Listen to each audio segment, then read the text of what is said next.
Ассалаумағалейкум баршаңызға. Барлықтарыңызға қалдарыңыз қалай?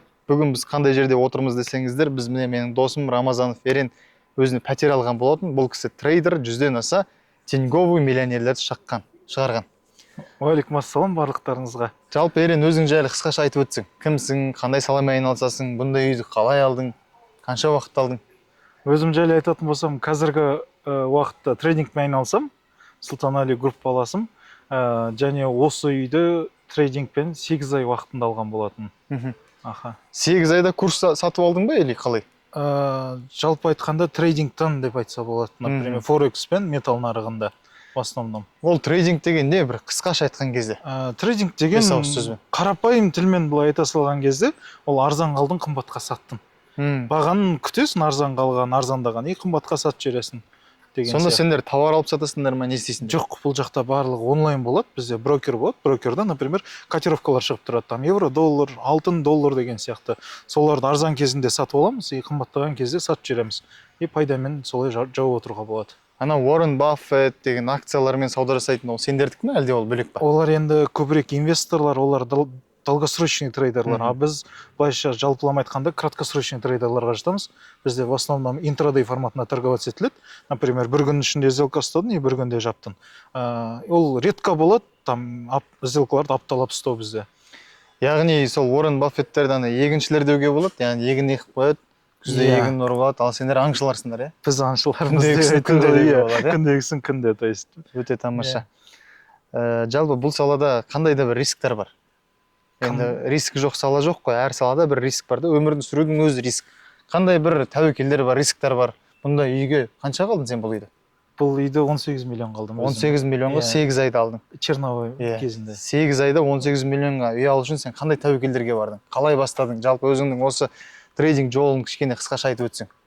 Енді маған қатты көп көмектескен проп компаниялар болды. Проп компания дегеніміз, сен өзіңнің депозитіңді салмай, компания саған мүмкіндіктер береді инвестиция жасауға. Сен сол жақтан какой-то бір өзіңнің жаңағы тесттің өту арқылы сен инвестиция аласың. Сол инвестицияны 80-ге 20 былайша айтқанда бөлісіп, мысалы 80% маған істеген ақшаның 20% компанияға деген сияқты бөлісіп шығарып отыруға болады. Сол компания көбірек көмектесті. Бұл проп компаниялардан инвестиция алу үшін сен енді екеуміз білеміз ғой, IT-да оқыдық. Сен экономикадан білім алдың ба, сонда дипломың бар ма, или кез келген адам жасап кете ала ма? Мен экономика саласы мүлде білмеймін өзім. Даже кез келген адам жасап кетеді, асықпаса егер адам ойланып. Бұның өзіне де менде мысалы 2022 жылдан бері почти 4 жылдық опытым бар өзімнің трейдинг саласында. Сол 4 жылдық тәжірибенің арқасында саған қанша инвестиция берді проп компаниялар? Проп компания берді, менде максимально пикта $400 мың инвестициям болды. $400 мың инвестиция болды. Иә, аха. Керемет. $400 мың айына шамамен қанша процент қосуға болады орта есеппен? Орта есеппен айына 3%-тен 6%-кен жасап отырса, ол уже жақсы. Өте жақсы. Өте жақсы, иә. Иә, өйткені мен былай естимін да, көп трейдерлар айтады, бір күнде $100-дан $1000 көтеруге болады, $200 сап $1,000,000 көтеруге болады. Оның бәрі өтірікті албаса ғой сонда, иә? Оның барлығы сені соңында лутқа қалып келеді, то есть лудоманияға. Жаңағы ақша бір сливать етесің, екі сливать етесің, иә. Соңына келгенде уже өзің білмей қаласың қанша салып тастағанын соңында. Ақырын жасап отырсаң, айына 3-6% жасап отырсаң, өлмей өмір сүруге болады. Егер жаңағы счет кішкентай болса 10-15%, жаңағы 200 мыңнан выше болса 3-6%-ның өзі былай жеткілікті. Әрине жеткілікті. Жасап отыруға, иә. Шамамен сонда 3% жасасаң, сенде қанша дедің, және депозит болды проптан? Жаңа $400 мың болды. $400 мыңға 3%, $12 мың. Ол мынандай да, $12 мыңның 80% саған беріледі, сонда? 80% маған беріліп отырады. Өте жақсы. Өте жақсы деп ойлаймын. Ол проптарға кіру үшін сен қандай да бір ақша төлейсің ба? Иә, сен челлендж аккаунт сатып алу үшін $100 мың аккаунтқа мен 270 мың теңге төледім, $540 тұрады. Сен $540 төлейсің да, өздерінің ішінде тесттар болады. Сол тесттің 2 этабынан өтуің керек. 2 этабынан өткен болсын, саған реал счет береді. Керемет. Оны уже реал счетты, мысалы, например, $100 мың реал счет бар, и сол $100 мыңға $1000 істедің, $800 сенікі, $200 проп компанияңкі деген сияқты бөлісіп отыруға болады. $100 мың алу үшін 270 мың теңге керек екен, ол қымбаттау сияқты. Енді бізді мысалы жаңадан бастап жатқан студенттер көруі мүмкін, кішкене 270 мың бірден төлей салатын адамдар көрмеуі мүмкін де. Бұдан бір тиімдірек бір Иә, жолдары бар ол ма? 100 мың деген ең үлкен шот қой бізде. Ең арзы 5 мың долларлық бар. Ол, по-моему, 17 мың теңге тұрады, 34 доллар. 17 мың теңге беру арқылы мен 5 мың доллар ала аламын. 5 мың доллар Тесттен ала өтсем аласың. аламын. Тесттен өтсең ала аласың. Тесттен кез келген адам өте ала ма? Кез келген адам өте алады деп айтпаймын, дұрыс подходпен істеген адам өте алады. Тамаша. Дұрыс подход деген жаңағы риск сақтау керек, жаңағы проптың өзінің ережелері бар. Осынша проценттен көп ақша сливать етпеу керек деген сияқты. Солардың бәрін сақтасаңыз өтуге болады. Керемет. Ең басында өзі проптан бастауды кеңес бересің бе өзің? Қалай кеңес бересің трейдингті? Өзің қалай бастадың? Енді бастап жүрген новичоктарға проптан бастауды кеңес беремін. Мен ең бірінші қателігім, мен кәдімгі ақша брокерға салып бастаған болатын, сөйтіп көп сливать еттім. Ол жақта енді анализ керек, ми керек. Конечно, иә. Оны үйреніп кетуге енді қанша қаражат және қанша уақыт керек? Енді трейдингқа ең алғаш келген адамдардың бәрі жоғалтады ғой, былайша айтқанда. Табатын адамдар ол жаңағы уже системаны түсінген адамдар, кішкене системасы бар, дұрыс подходпен жасай алатын адамдар ғой көбінесе. Оған қанша уақыт пен қанша ақша керек бастағанға? Бастағанға Өзің қалай бастадың, соны айтшы. Мен өзім жаңағы, менде 2 жылда ешқандай результат болмады. Чисто өзім брокерға ақша салдым, Binanceға ақша салдым, соның басына торговать етіп, сливать етіп жүрдім. И содан кейін проп компанияны біліп бастадым где-то осы 2024 жылдары. И содан кейін проп компанияларды жаңағы аккаунттар алып, сатып алып, өтіп, солай выплата шығарып, ақырындап өзім 10 мың доллардан бастадым. Ал енді бастап жүрген адамдарға 10 мың доллар ол өз ақшаңмен ба? Жоқ, 10 мың доллар проптың ақшасы. 10 мың доллар где-то 65 доллар ма, сондай тұрады, 30 мың теңге. 30 мың теңгемен бастап кетуге болады. 30 мың теңгемен бастап кетуге болады. Өте жақсы. Жақсы сала екен, иә. Ал енді бастап жатқан адамдарға айтарым, вообще өздеріңіздің ақшаларыңызды салудың қажет жоқ. Оны бәрібір ақыр соңында жоғалтасыздар. Бастаған соң жаңа проп компаниямен опыт жинап алған дұрыс. Риск менеджментқа үйреніп деген сияқты. Енді бір осы түсірудің барысында маған Ерен айтқанда, мен 100-ден аса теңгеге миллионер шығарғам деп. Инстаграм жүргізбейсің? Инстаграм жүргізбеймін. Телеграм ғана жүргізесің. Адамдарды қайдан жинайсың сонда? Қандай оқушыларың бар жалпы? Менде қашаннан бастап оқытып бастадың сен бұны?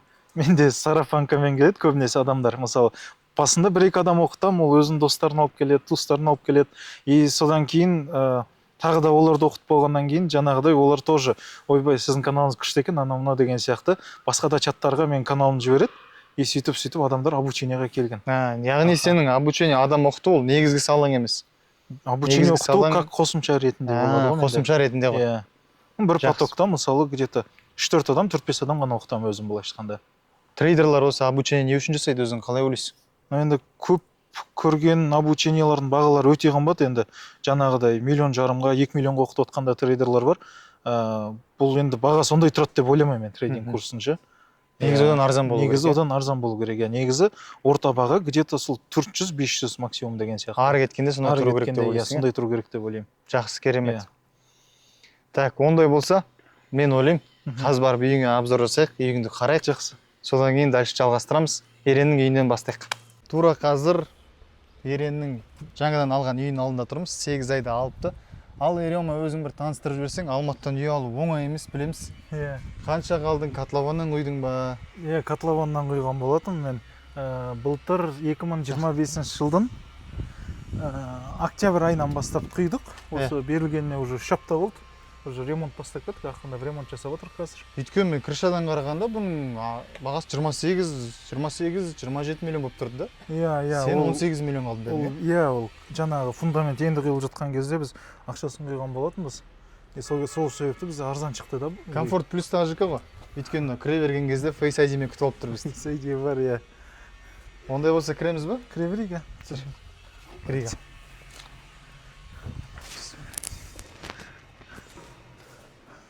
Так, Зергер компаниясының үйлері екен, Монолит Групп. Монолит Групптікі. Бұл, в общем, подъезд. Мына жақта міне. Бір подъезде қанша квартира? Бір подъезде, по-моему, 6 квартира ғой деймін. Бір подъезде 6 квартира, по всем стандартам ғой. Кодпен ашылады? Кодпен ашылады, есіктер дайын болды берілген кезде. Енді ал бисмиллах керек. Міне Еренаның үйі. 8 айда алынды, 8 айдың ішінде алынды. Ремонт болып отыр. Пока мына жақта жұмысшылар ванной комнатаны жасап отыр. Жаңа кафельдеп бітіп қалды уже. Мына жақ? Мына жақ жаңағы біздің как рабочий зона сияқты болады. Бір жағына негіз зал ғой. Мына жақта жаңа екі рабочий стол компьютермен мен інім бар, тоже ол да трейдингпен айналысады, екеумізге бөліп алған болатынбыз. Екеуі отырып қырайын деп түсіндір ғой. Мына жақта жаңа интернет кабель бәрін тастап кеттік. Мына жаққа примерно шифонер кетеді. Мына жаққа үлкен шифонер кетеді. Мына жаққа жаңағы өтікке арнап бір розетка істеп қойған болатынбыз. Мына жақ жаңағы ТВ зона болады. Үлкен мына жақта телевизор тұрады там. Мына жақта диван сияқты. Тамаша. Вот осындай. Бұл сенің трейдингпен айналысатын жерің. Бұл как офис сияқты ғой, былайша айтқан кезде. Ана жақ жаңағы аси бізде. Ана жақ аси. Ана жақ аси. Осындай кішігірім 10 метр квадрат. Пока осылай кафені төсеп қойдық под фартук етіп. Айтпақшы, Ерен үйленбеген, қыздар тегінде үйі бар. Ну, сендерге асхана жасап жатыр, Жақсы, тамаша ғой. Неше потолок? Потолок 2,85, 2,9 қойдыңдар. 3 метрге тақайды екен, Мына жақта мастер тұр. Мына жақта мастер-включатель. Бұл идеяны енді жаңағы отельдерден алған болатын, шетелге шыққаннан. Ол кезде ана карточканы бет қоя салған кезде бүкіл светтер жанады ғой. Ана жақта да сол сияқты, то есть қосқан кезде там бүкіл светтерді өшіріп жаққан кезде бүкіл қай жақта свет жанып тұр, қай жақта тоқ бар, соның бәрі жанатын болады. Өте жақсы идея. Үйден шығып баратқан кезде өтікті суырып үлгермей қалсаң, басқа болмаса, мастер-включательді деп өшіре саласың. Болды. Холодильникте кеттерші, олар өшіп қала ма? Холодильник және кондер и Wi-Fi істеп тұра береді ол. О жағы тема екен. Бас деген істеп тұр, Жалпы қазақ айтады ғой, еркек осы өмірде 3 нәрсені істеу керек дейді. Біріншісі ағаш отырғызу, үй тұрғызу, одан кейін бала тәрбиелеу.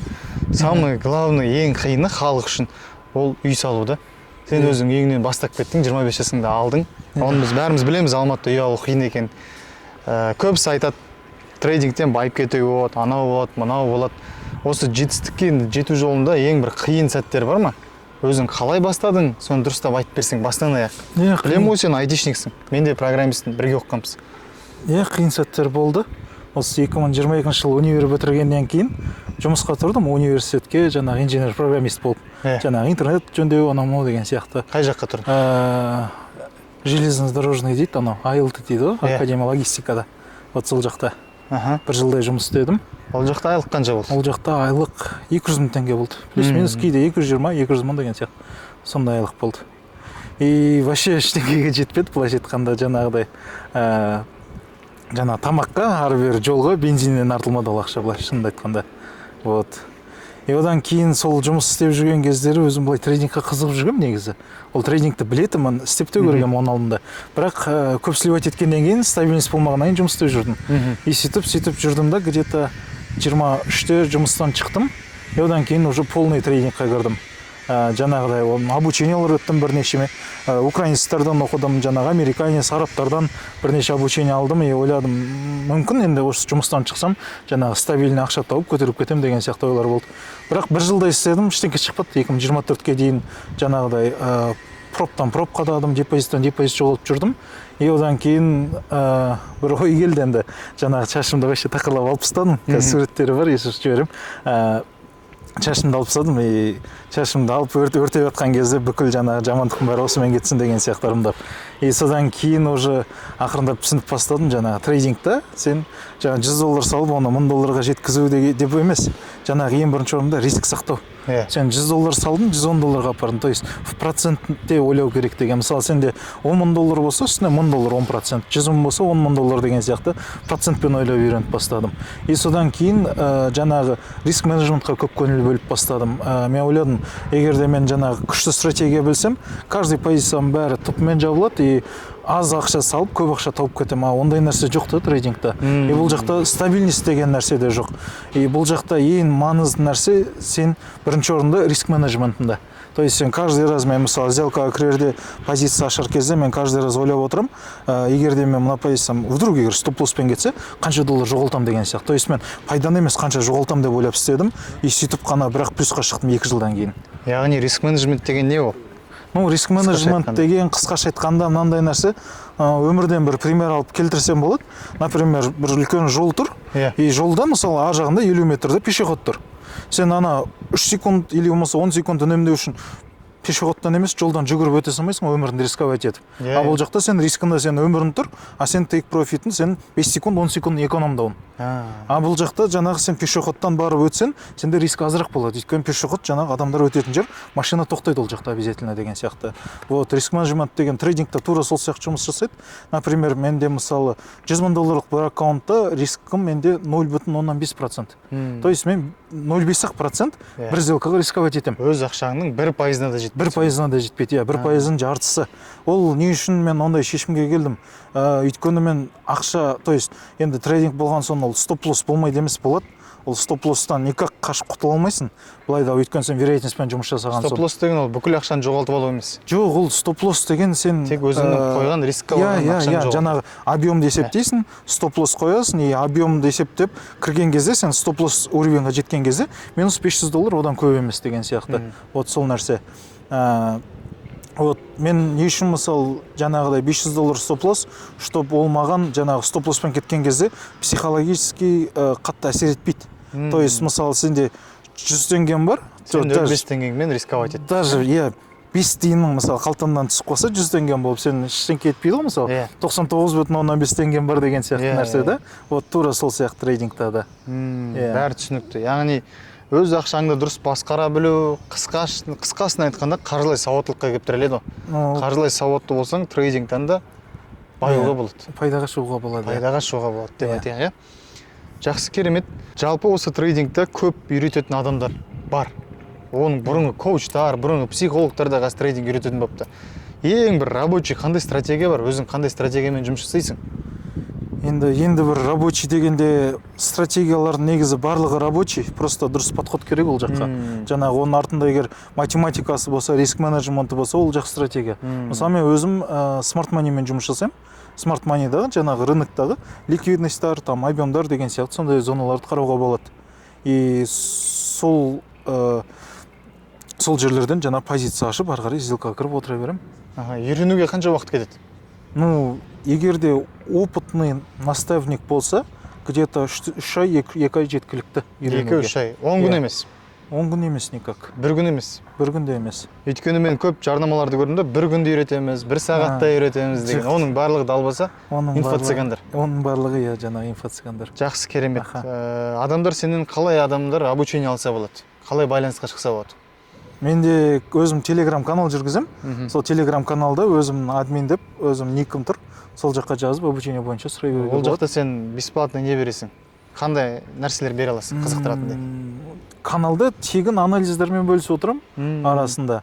Жаңағыдай өзім ұстаған сделкалар деген сияқты. Учениктардың жеткен жетістіктері, тапқан пайдаларын салып отырамын арасында. Ең бір мықты ученигіңді айта аласың ба? Ең мықты оқушым деп өзім туған інімді айта аламын. Оның енді результатын айтатын болсақ, 1,5 жыл бұрын өзіне машина сатып алды. Бірінші машина 2020 жылы.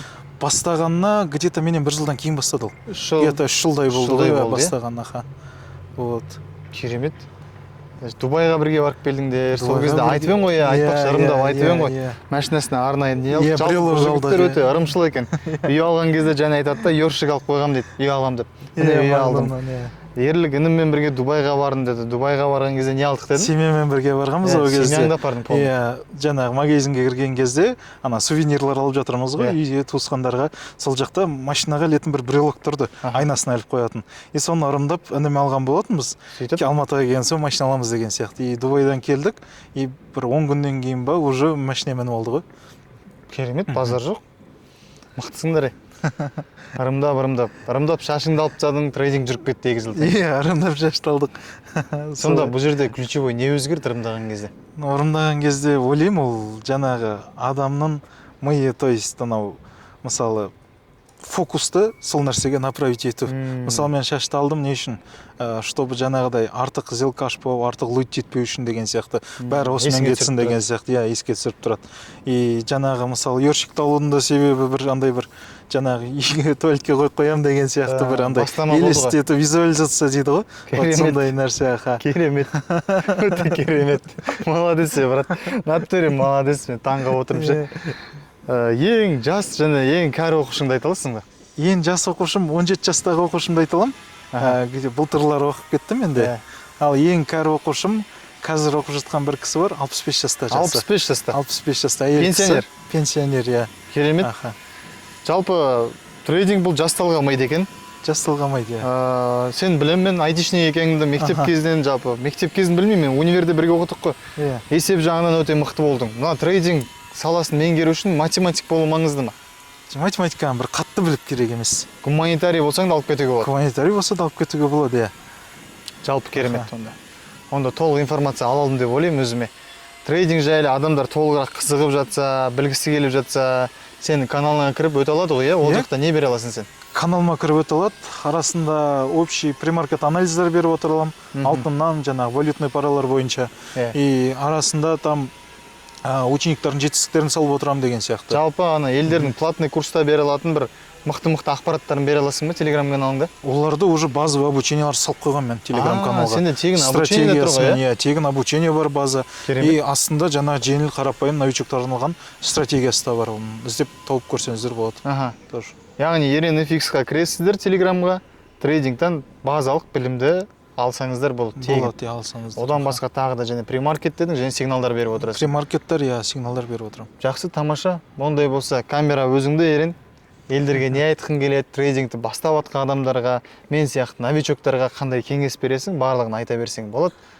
Енді өзім опытымнан айтайын, енді бастап жатқан адамдарға айтар кеңесім, брокерға жаңағыдай новичок кезде, ешқандай ештеңке білмейтін кезде, риск менеджмент деген не екенін түсінбесеңіздер, ақша салудың вообще қажеті жоқ. Ол үшін проп-компаниядан бастаңыздар. Ол проп-компания сіздерге жаңағы риск сақтауды, артық позиция ашпауды, артық ақша жоғалтпауды үйретеді. Вот соны үйреніп проп-компания результатқа шыққаннан кейін, бірақ ақырындап жаңағыдай реал счет салып көруге болады істеп. Оның өзіне бірақ уақыт кетеді.